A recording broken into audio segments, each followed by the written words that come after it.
Good afternoon বন্ধুরা, unique hand এমব্রয়ডারিতে তোমাদের সবাইকে স্বাগত জানাই। আর সবাই কেমন আছো বলো? আশা করি সবাই ভালো আছো। চলো আজকে তোমাদেরকে আমি একটা পাতার স্টিচ কিভাবে করব সেটা দেখিয়ে দিই।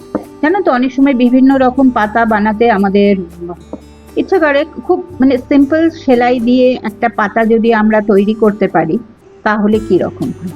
এটা জাস্ট এমনি আমি একটা পাতা নিয়ে নিলাম, ঠিক আছে? এটা একটা ডাল। ছোট ছোট পাতা মানে অনেক ভাবে ইউজ করা যেতে পারে। তো চলো দেখাই আমি কিভাবে করছি। এটা একটা পাতা, ঠিক আছে। এবার সব থেকে প্রথমে তোমাদের যেটা বলেছি, আমি প্রথমেই একটা ফ্রেম আমি লাগিয়ে নেব। এই যে এভাবে ফ্রেমটা লাগিয়ে নিলাম।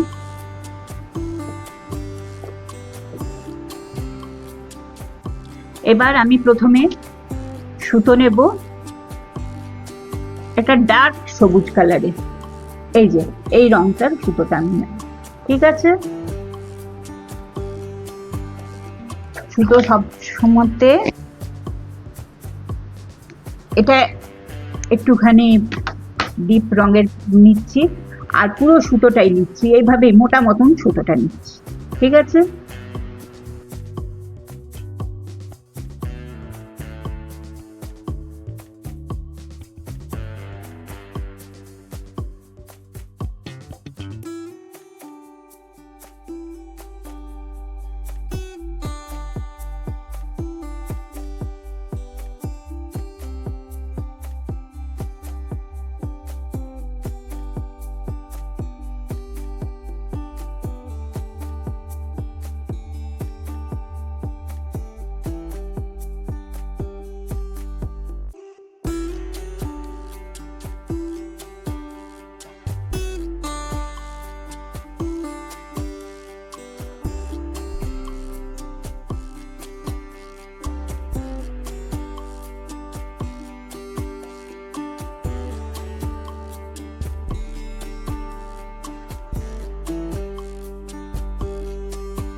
এটা তোমরা দেখতে পাচ্ছ, আশা করি বুঝতে পেরেছো। একটু হলুদের ছোঁয়াও দিয়েছি, আর এটাতে একটা ন্যাচারাল লুক আসে।